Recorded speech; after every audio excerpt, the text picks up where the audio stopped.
Tracking drop-off points in your course is critical if you want to improve engagement and boost retention. Today, I'm going to show you exactly how to track these drop-off points and improve your course engagement in just a few minutes. Stick around till the end because I'll also reveal a free trial for a powerful tool to help you track all this and more. First, why should you care about drop-off points? Well, identifying where students are losing interest or dropping off entirely can give you valuable insights into where your course needs improvement. Maybe a particular module is too long, or there's a confusing section that makes learners abandon the course. By tracking these points, you can optimize your course and keep students engaged from start to finish. To start tracking drop-off points, the first thing you'll need is a tool that can track user behavior.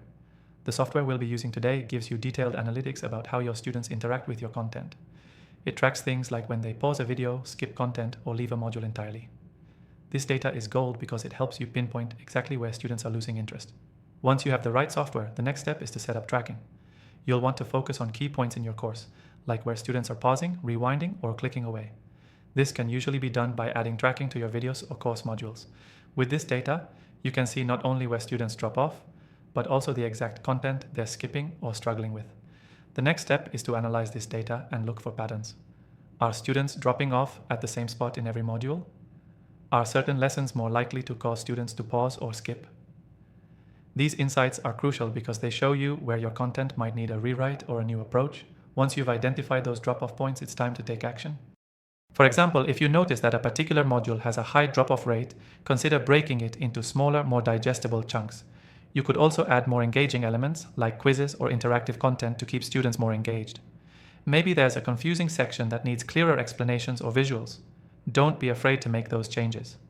One way to further engage your students is by adding a progress tracker.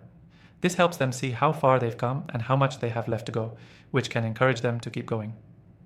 Another trick is to send reminders or nudges via email to students who haven't completed certain modules. Finally, don't forget to test new approaches. Once you make changes to your course based on the data you've collected, test them out and see if they make a difference in drop-off rates. Sometimes it's a simple tweak that can turn your course around and improve student engagement.